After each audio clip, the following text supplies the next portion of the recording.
Thank you so much for staying tuned to this channel. Welcome to another edition of Africa Discourse. I am Wilson Omasha. The world right now is agog.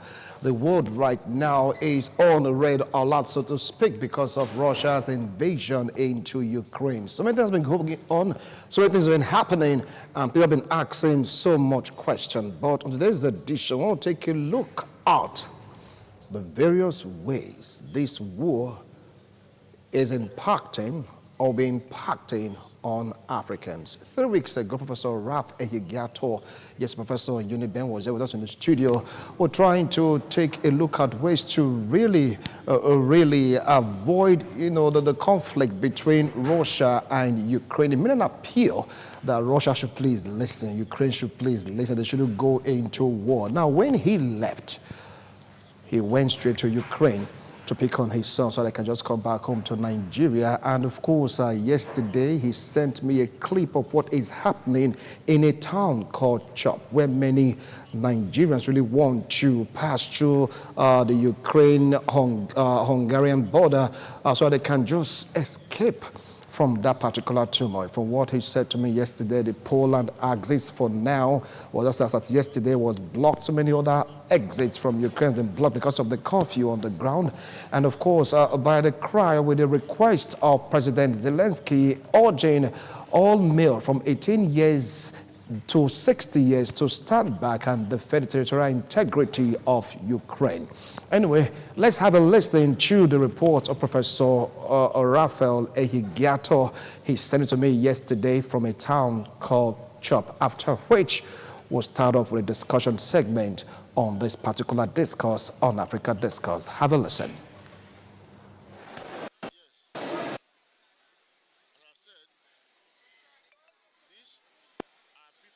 Who want, some of the people who want to leave Ukraine to where it's safe for them. This city we are now is called Chop. It's called Chop. It's a boundary between Ukraine and Hungary. These people that are here right now, they want to get tickets to move from Chop, a city called Chop, at the boundary between Ukraine and Hungary to Hungary. Some plan from here to go to Romania at the escape route. You can see here, it is not only black, we have a lot of whites. But I assure you that the number of blacks here, 80% of them, they are Nigerian. Some of them are students, some of them are workers who work here in Ukraine. And because of this threat and of this war that is currently going on, they have tried to move out of this country. Yes, to get here, I was in a city called Zaporozhye. But by train to Lviv, it took us 22 hours. I mean 22 hours.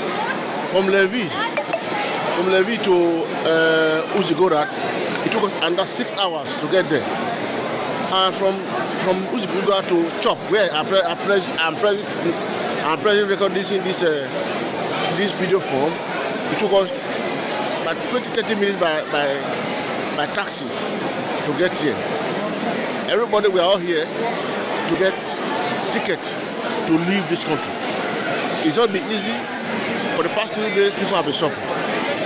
In fact, we are told that even at Poland boundary, they are not allowing foreigners to enter. They are giving priority to women and children. So I am recording this here from a city called Chop. My name is Professor Prof Elgato. Thank you. God bless you. Now, the video you just watched was recorded by Professor Prof Elgato, a lecturer in UNIBEN that is now in Ukraine. He went there to, bring his son back home, and he made some salient points. He talked about, in that particular border, like Poland, they don't allow non-citizens to cross over. You have to be a Polish citizen before you cross over. They can only allow you if you are a woman, a mother, or children, they allow them to cross, while non-nationals are like, not given preferences. That was as at yesterday, but for now, the stories might have changed because the talks between Ukraine and Russia in the Belarusian border is ongoing right now. How does all this affect Africans? With me here in the studio, I have Honorable Frank Amego, a clergyman, and of course a lecturer, UNIBEN, College of Medical Sciences. Yes, College of Medical Sciences. Yeah. Thank you so much for coming to the show. Thank you. It's a I pleasure appreciate your being here. coming. Thank you. And of course, I have another lecturer also. I like to call him Comrade because he's a senior lecturer at the University of Benin. Yeah, join me to welcome Comrade Felix Osareme. Welcome to Africa Discourse. I appreciate your coming. Yeah. Yes, good afternoon. All right. I want to start off from you, Honorable Frank Amego. We've been talking about this, and it's like Africans are, in this tight rope, so to speak. They are in this tight situation in the sense that citizens from various countries in Africa, they are trapped in Ukraine. Some are saying that kudos to the Egyptian government. They were proactive. They were very, very fast to really evacuate most of their people out of Ukraine. And of course, Morocco also, they have close to 8,000 students studying in Ukraine. For Nigeria, close to 4,000. Egypt, 3,005. The numbers just varied. And right now, we have 5,600 Nigerians, according to Geoffrey Oyema. He's saying that to evacuate them right now from Ukraine will be dangerous because of the blockade and the air travel thingy. I don't know, what can you make out of this? The challenge, the about 5,000 students of Nigerian instruction they are having, that challenge is no thanks to the federal government. That goes to tell us why ASU is agitating. If we had You've got to be kidding me, seriously? On this platform, ASU matter. It's the same thing. How many of the Ukrainians are studying in Nigeria? Nigerians used to go there maybe on scholarship or one thing or the other. They're not better off than us in Nigeria here in terms of manpower, just that we don't have the facilities. So Nigerians are trooping there because the educational system here is not to write home about. If things were with us in Nigeria, these stranded Nigerians, about 5,000 stranded in Ukraine, ought not to have been. And the Nigerian government paid deaf ears to the crisis as it was brewing up. Some other countries evacuated their citizens from Ukraine before now, as you mentioned in your introduction, Egypt. The struggle by ASU is not self-centered. Fix the education system. If that had been done, there would have been no need for Nigerians schooling there. Because what they can teach their students there, we can also do that here in Nigeria. I feel for those students. The clip we saw before now is a lecturer's son that he went to get from Ukraine. He knows that we have little or nothing to teach the students with in Nigerian universities. In an attempt to get a better life, a better education for the child, that's why he paid through his notaries to fund the education there. So it still boils down to federal government's attitude towards education. Now, it's unfortunate that they have been stranded. What Geoffrey Oyema said did not help any matter. The crisis in Ukraine, between Russia and Ukraine, didn't come suddenly. The shadows came up. Now the shadows became the object. Now you want to start quenching fire that you have set up. The moment Putin was threatening that he was going to launch an attack on Ukraine, a lot of countries believed him. It was on the floor of this studio we discussed last week that Putin wasn't somebody you could joke with. With the KGB, he did 16 years. He rose to the rank of lieutenant colonel before he went into politics. And there has been the president, it started from 1993. The first term, second term ended in 2001. He took a break, then he came back in 2012 till now, third and fourth term. And if you translate that to the American presidential race, he has covered 5 different presidents, from Clinton to Joe Biden. So they would have taken Putin seriously. Right. It's like someone that wants to commit suicide, and he wants to buy a drug. I can see that on your screen. You don't go to buy a drug to commit suicide and be waiting for change. You are not serious. So Putin was someone like wanting to commit suicide. He had a dangerous object with him.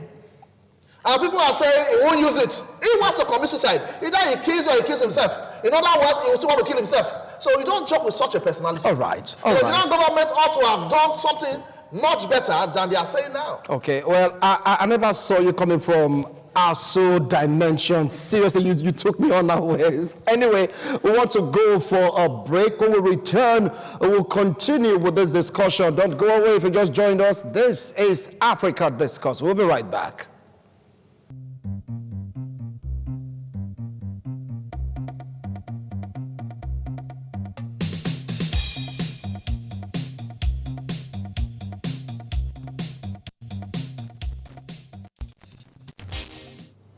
Thank you so much for staying tuned. If you just joined us, this is Africa Discourse. Taking a look at the Russian-Ukraine war, the impact in Africa.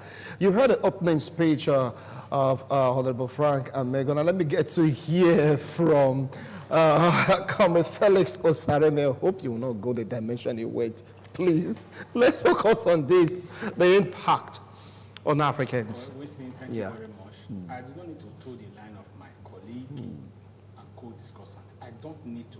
He has already spoken the obvious.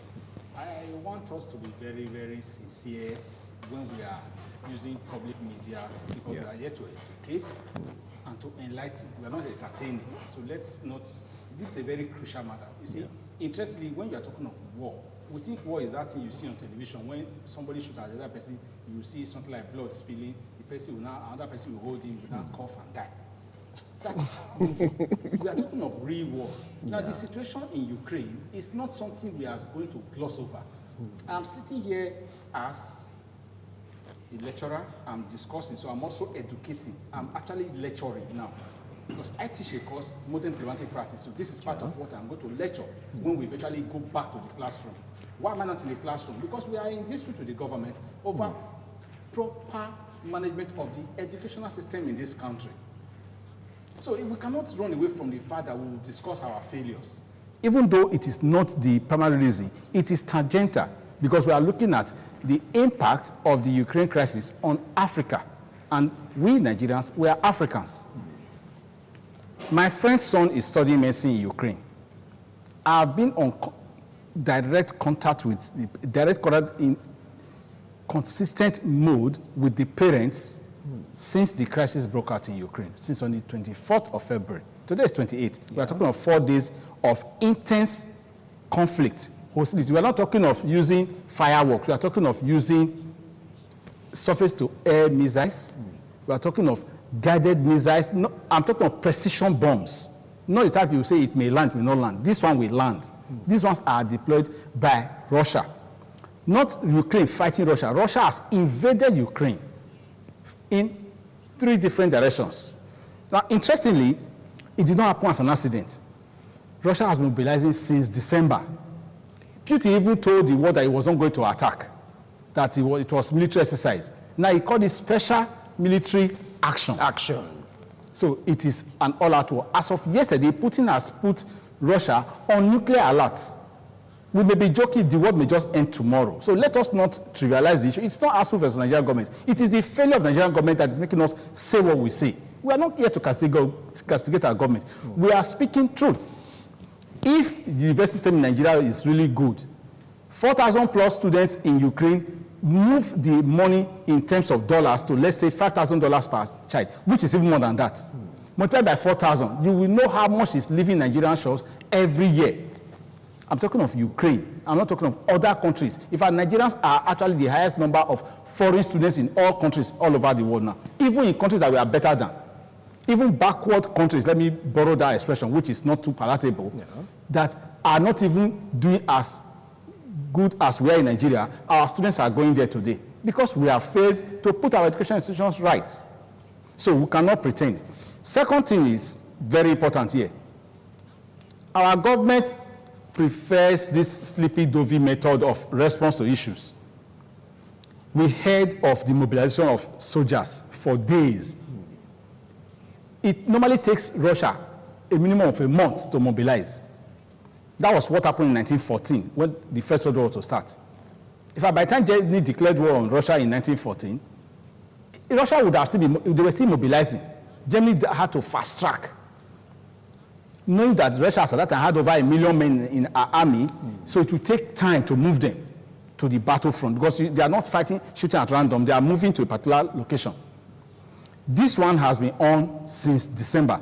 Intense activity was noticed in January. Even Zelensky of Ukraine thought maybe Putin would not strike. He thought so. He was even telling the West not to aggravate him so that Putin would not launch an attack. Putin himself said he was not going to launch an attack. By February 21st, Putin recognized the breakaway section of Ukraine, Donetsk and Luhansk, which is not anything other than the imminent action that he was going to take. So by 24th, the attack started early morning. Of course, they always start the attacks very early morning to catch you off guard. Now, when the attack started, check very well all the feeds from the Ministry of Foreign Affairs and our embassy in Ukraine, in Kyiv.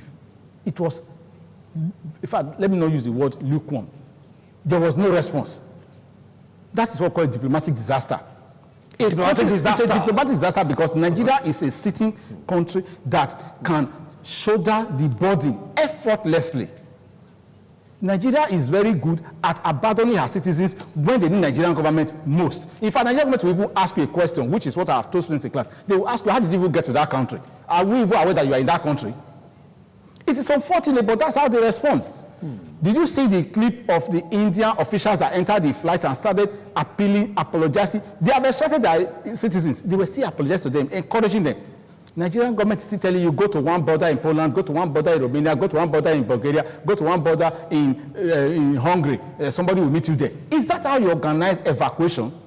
When you organize evacuation, I'm not saying this. The video clips are out. The Nigerians are crying. Citizens are saying nobody has come to them, nobody has given them assurance. Did you see the video clip of the Minister of Foreign Affairs, Geoffrey Onyeama, when he was asked? The Honorable Minister just smiled and walked away. Honorable Abike Dabiri came up with a later response. She is in charge of diaspora organization, Nigerians in diaspora organization. She came out later. That is not our primary response. It should have been the duty of the Ministry of Foreign Affairs to take the first step. Then you'll be getting collaborative support. Okay. So we are not here to castigate government. We are speaking the facts as it is happening. I will come back to it. Now, if you take a look at the clip sent in by Professor Prof Elgato, who was saying that 80% of the blacks in that particular vicinity are Nigerians. And he also complained that the Polish government and the border is not allowing non-citizens to pass through into Poland unless you're a woman or a child. They prefer to allow the citizens in. Now, with the warnings given by the U.S., it wasn't the first time, the second time. They thought they'd been issuing warnings. U.S. citizens leave, other citizens leave. Russia will soon attack. Why is it that Africans have this, like what he said, lukewarm attitude of evacuating their citizens from rough spots? Honorable. It's not necessarily an Africa challenge. It's Nigerian. Nigerian in the sense that a lot of crises happening in southeast, northwest, northeast. What has the Nigerian government done about it? We have had more casualties in this region, southeast, northeast, and northwest, than we likely have in Ukraine. So that docile attitude of the government is what is playing out. Look at what you said now about Geoffrey Onyeama, that the Polish government is not allowing. That's a lame excuse. It's not tenable. If you had gone to evacuate innocent Nigerians, so to speak, from Ukraine before now, why not pass the buck of blame to Poland?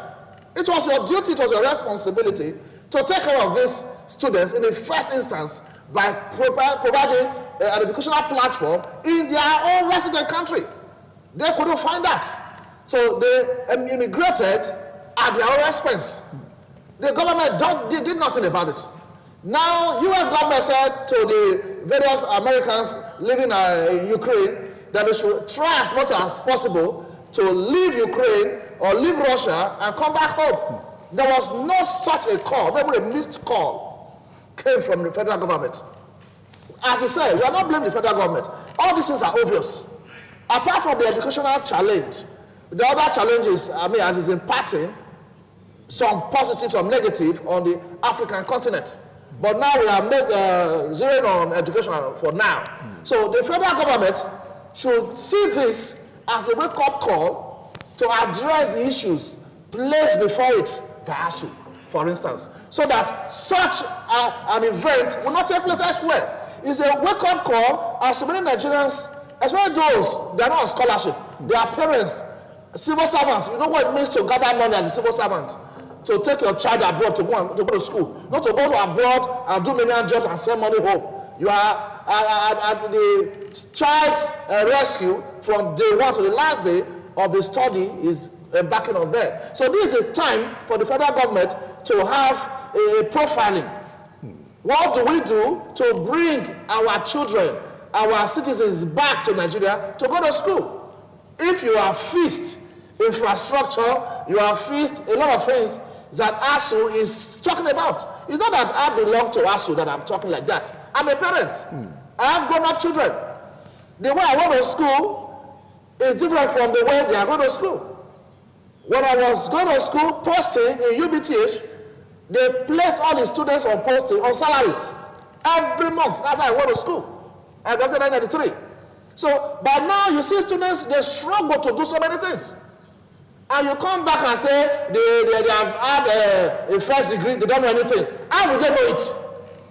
If a student now that was taught with little or nothing in the lab or in the library comes out as a graduate and decides to come and teach, what do you expect him to teach students?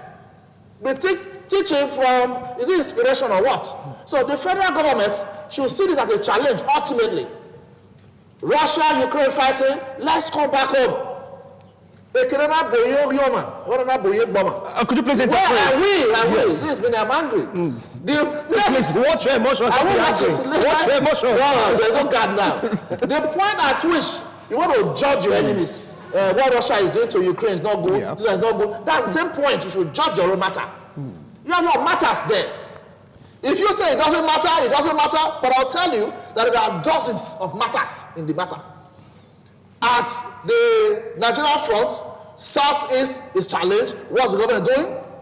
They tell us they are decimating one thing or the other. I can't see it.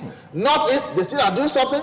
Northwest, they are doing something. So with that attitude, I don't expect so much from federal government towards attending to our brothers and sisters stranded in Ukraine. Now, apart from Nigeria, like you're just centering on Nigeria, Ghana, they have the same issue.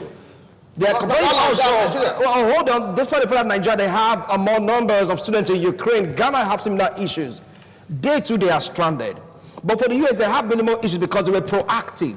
So the question now is, how come African leaders are not proactive in the presence of crisis? We talk about African citizens globally. The reason why we are seeing it like this is because of the premium we place on lives in Africa. First of all, there's a disconnect between the citizenry and the government. In fact, those in government see themselves as if they are doing you a favor, serving you. They don't even believe they are serving. They believe they are ruling you. So you are the one to serve them. You defer to them. And that is the unfortunate part of the story we are talking of here. A citizen is a free-born person whose identity is attached to the motherland where he or she is born, not acquired. That one is different. You can naturalize, you can do immigration and the rest. This one is you were born into a community. You didn't choose to be born into that community. So it's a natural act. And once you have been born into a community, you take the identity of that community. And when you take the identity of that community, the identity forms your personality. So you cannot therefore begin to blame countries that have conflict for having conflict. What was your plan? And this is why we shouldn't even talk of Ghana. Ghana's population, as the last time I checked, is not even up to 25 million yet. Okay, let's say 25 to 30 million. Nigeria is knocking 220 million. So in terms of resource profile, opportunity, landmass, we are 10 times more than Ghana. So if Ghana is failing, should that be a justification for our failure? That is one. Two, you rightly ask, this is African discourse, so why are African leaders having that pension? Because they don't account to the people. There's no accountability of leadership to the citizenry. Where leaders are accountable to the citizens, all the governments will fall. Because the election will be the ballot you use to vote them out of power. You will use your voter's card and decide that this person is not competent to to lead. Because they're not rulers, they are leaders. And when a leader sees himself as if he's not a god, he's above the people, then he begins to do whatever he likes. Impunity becomes the order of the day.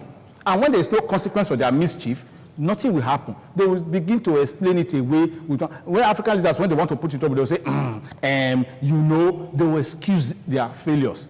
And they will find the excuses that will not be solutions to the problem. They should have been giving us reasons. Oh, the plane took off, it was shot down in the air by a surface-to-air missile. That's not what we have heard. Do they even have planes? But that was the fear of Geoffrey. I said that if you go with the plane right now, the battery at 5,600 is dangerous. They had enough time. Wait. Let me also explain this to you, because I said I teach modern diplomatic practice. Now, what is the duty of the Ministry of Foreign Affairs?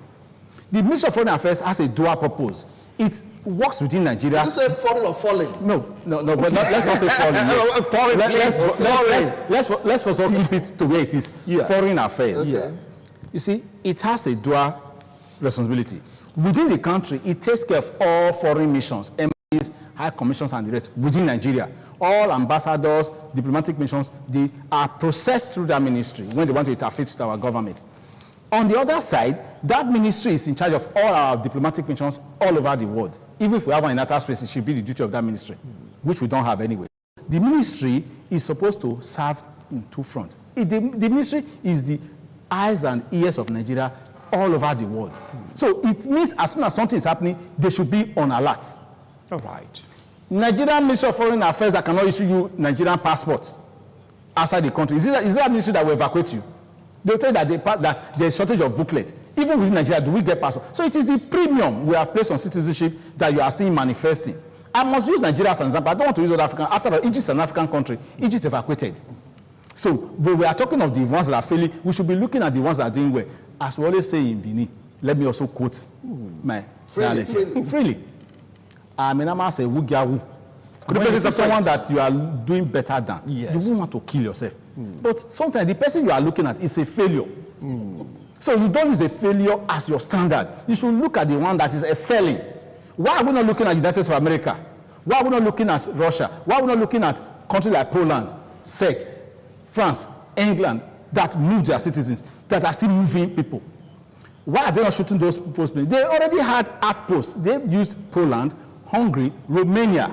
They are not using Belarus, because Belarus is Russia's hands into the eastern part of Europe. So they are not using that part. So these three areas that we mentioned, even if some people could get to Turkey through the Black Sea, why are we not exploring these options?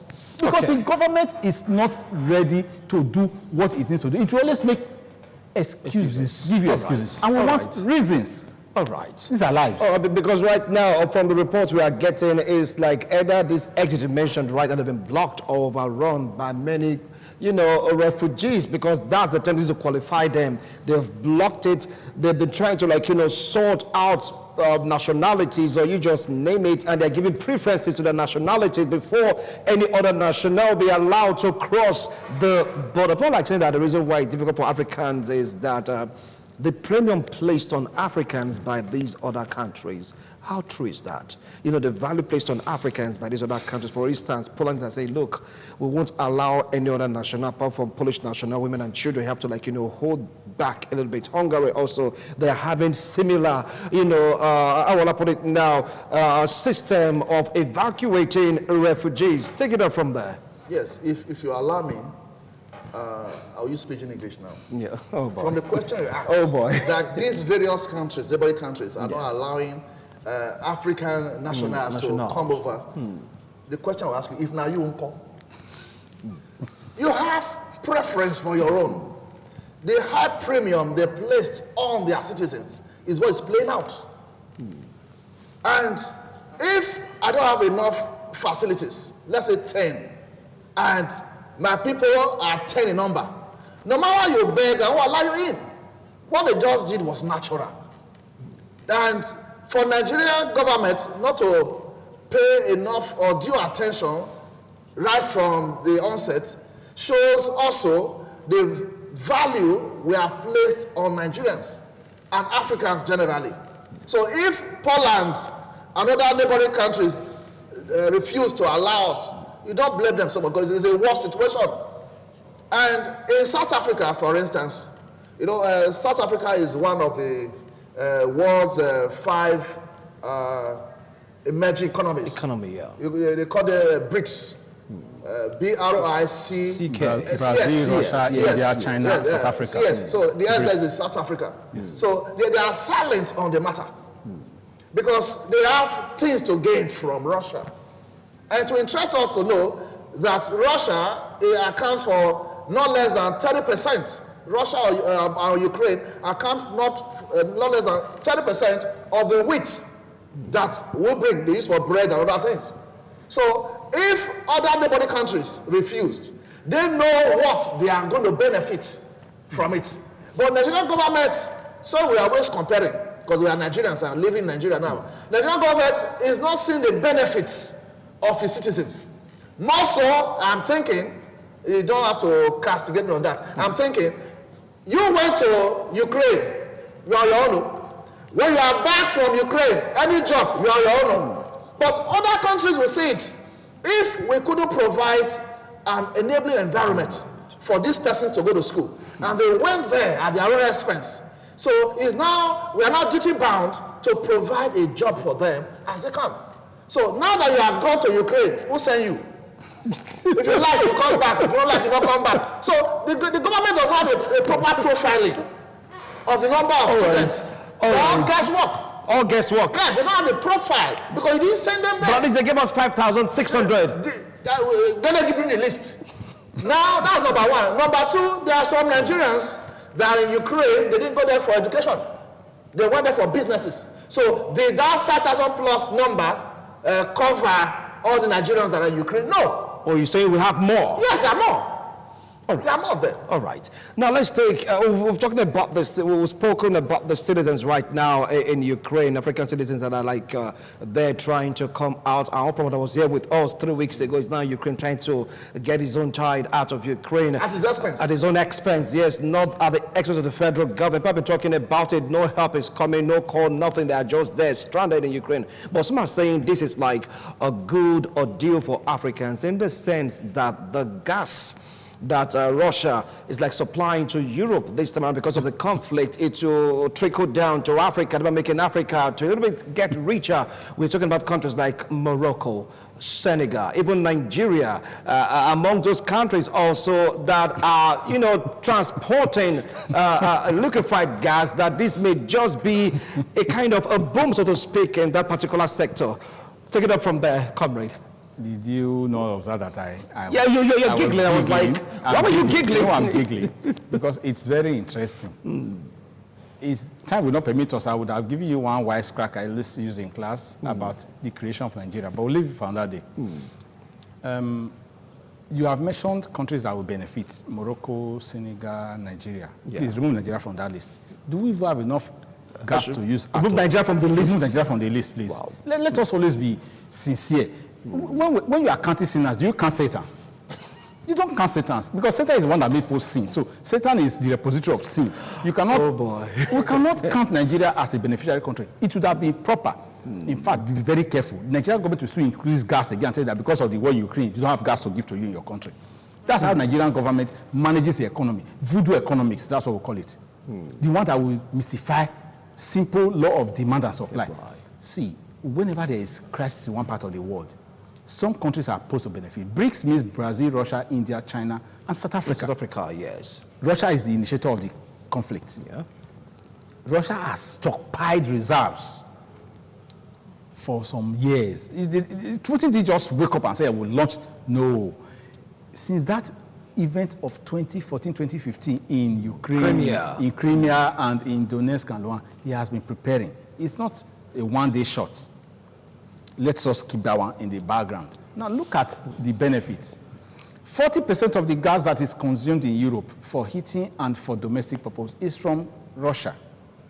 In fact, Germany is 60% dependent on Russian gas. That was what our former president of the United States of America, our friend Donald Trump, complained about. People laughed. They said this man is a wacko. He's always talking. He said it then. He said, Germany, you are paying billions of dollars to Russia. You are dependent on Russia. Germany today is like a country that is, you know traffic lights. There are three colors: red, amber and green. So the red is China. Amber is Russia, because China is the one that is doing trade with Germany. Most of the exports from Germany go to China. Amber is Russia. That one gives them gas. You know what is green? USA. USA gives them defense. So Germany has become a very, very interesting country. That's why Germany is quickly mobilizing resources now to support NATO, because they know that in the long run, if the fight is going to be all drawn out, it is USA they can rely on, not China, not Russia. Good. Now let's go back to the issue of gas. And African countries, yes. African countries will not gain.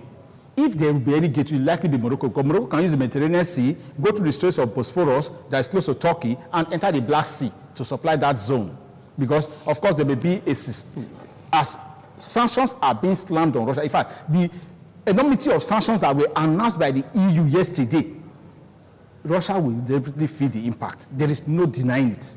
No matter how strong you are, the strongest point of your security system also becomes your weakest point. Russia's greatest bargaining chip today is her ammunition, the heavy armament, and her gas. Europe cannot immediately get 40% out, because Russia is giving 40%.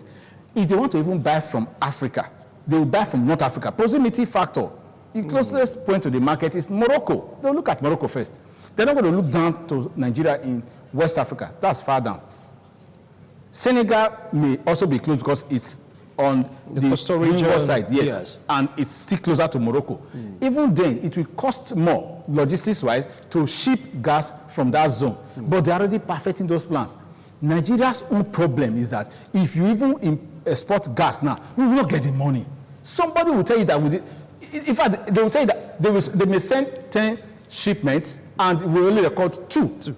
It is in Nigeria that I've discussed in this same program here, this ITV, I've discussed the issue of exportation of crude oil, that Nigeria will use wellhead metering. Other countries, they record what is extracted. Nigeria counts what is exported. Between the point of extraction and point of export, there is a gap. That's why you have local refineries. Gas will also disappear. I'm even praying they shouldn't tell Nigeria to export gas to Ukraine or to Europe, because then you won't get gas to cook in your house. Okay, I was going to react on that. Go ahead. Because said right now, we should take Nigeria out of the picture. But the government commission is saying that Nigeria can export gas to other countries in Europe because of the conflict between Russia and Ukraine. They mentioned Morocco, mentioned Senegal. Nigeria was even South Africa, but they say take Nigeria out of the picture. Take it up. Yes, that shows you the way we feel right now.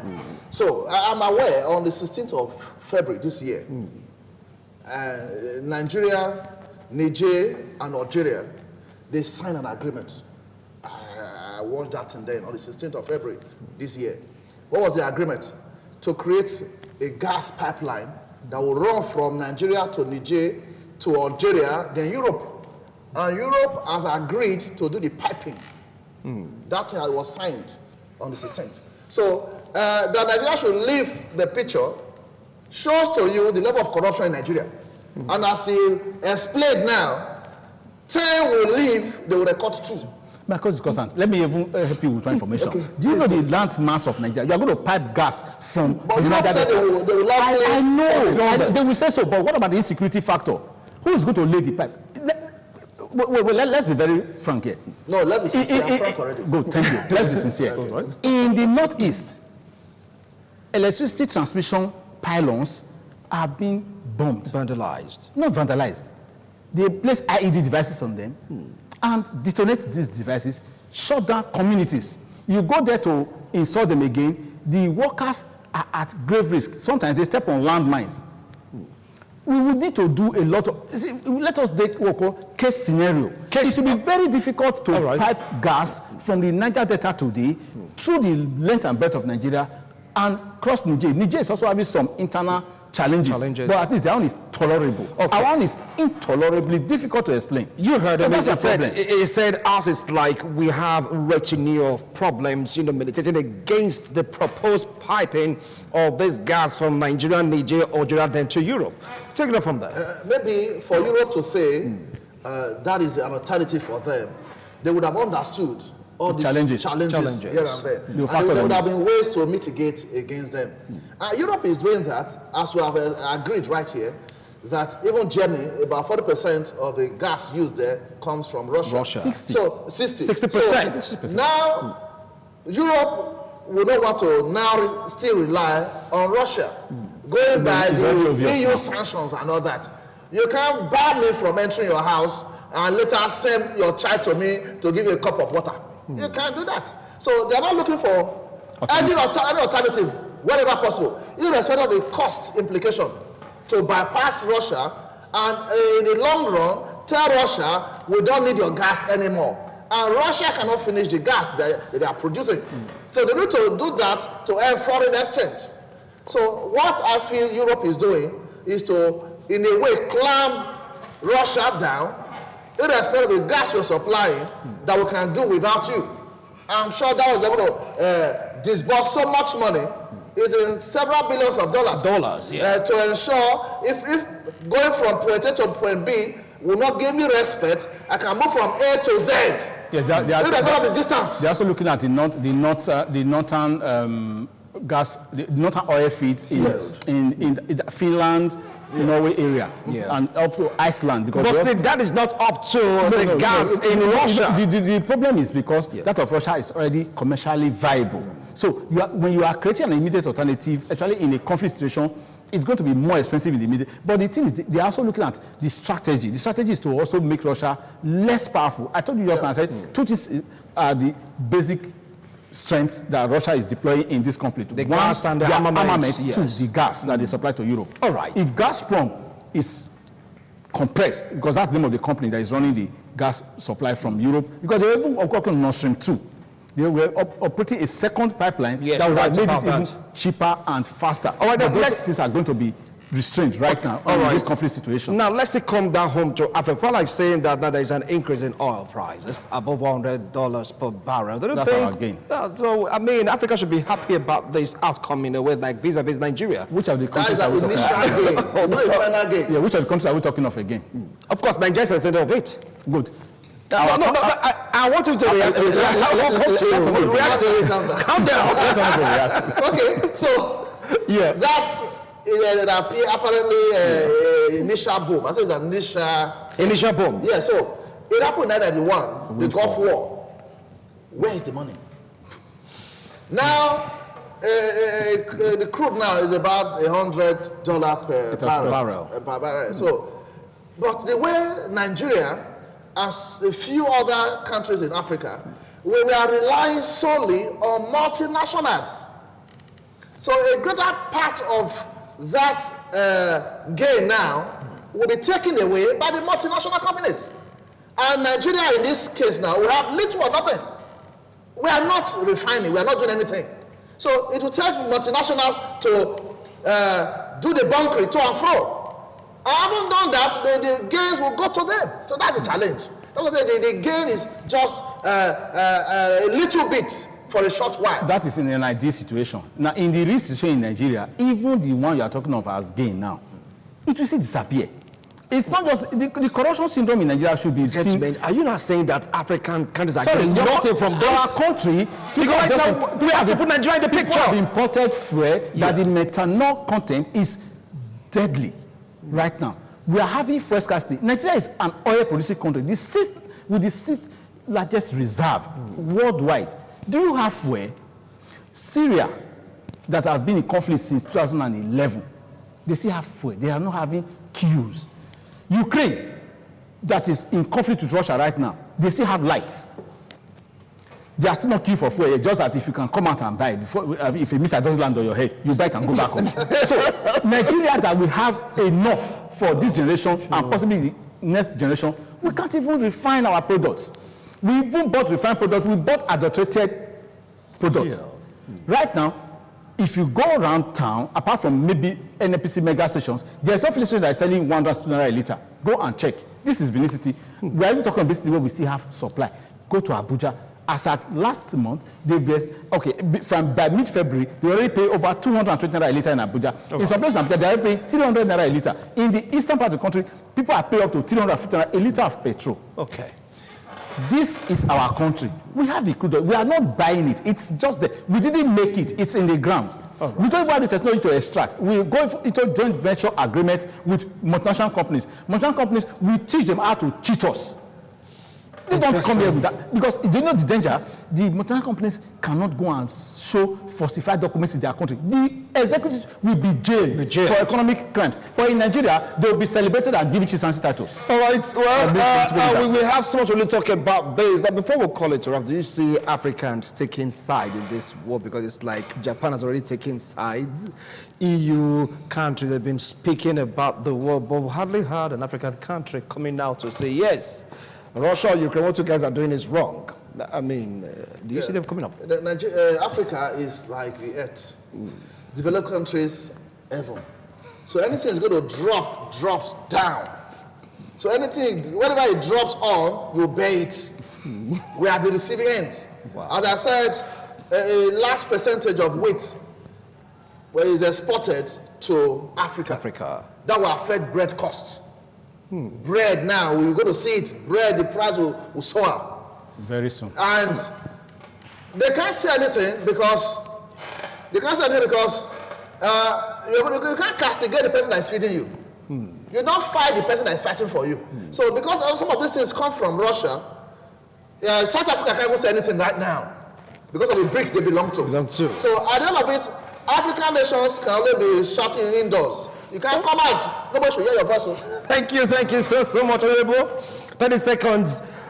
Summarize your point because our time is up. Do you see African countries coming out to say, Russia, hold it? African countries are not, they are bystanders in international power politics. Bystanders? We are bystanders. We just watch, we clap, we watch. We don't have a voice because we are mostly recipients of technology transfer, of our citizens are always emigrating into these developed countries, so we cannot take a stand against them. So now, in fact, another thing is that we are very good at prayer, so we only go to prayers, we'll be praying.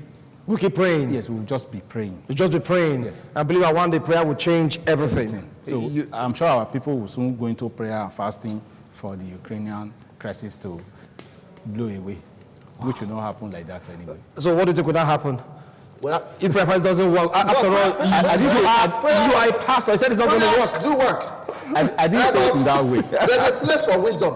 Good. We can pray and hope someday, but we don't have a direct impact. Why can't African nations be like Japan? They're taking sides already. Because what you're doing is wrong. International power politics. Nigeria international power politics does not allow us, and it will even be foolhardy for us to take a position. First of all, what's our national interest? It is your interest that determines your relationship. And that is why in international politics, there's no permanent friend, no permanent enemy. What you have is permanent interest. If your interest is going to be affected positively and you are going to benefit, then you can speak up. But if not, why would you speak? Thank you so much, gentlemen. We can go on and on, but from the signals I'm getting from the PD saying that our time is up. We should call it a wrap on this show. Not to worry, tomorrow on International Forum, we're going to bring to you the outcome of the meeting between Russia and Ukraine in Belarus. Gentlemen, thank you so much for coming on today's show. I really appreciate you, but at least you have more hope and confidence in your country. Come on, give us that boost. We need that boost right now. See you tomorrow, God willing.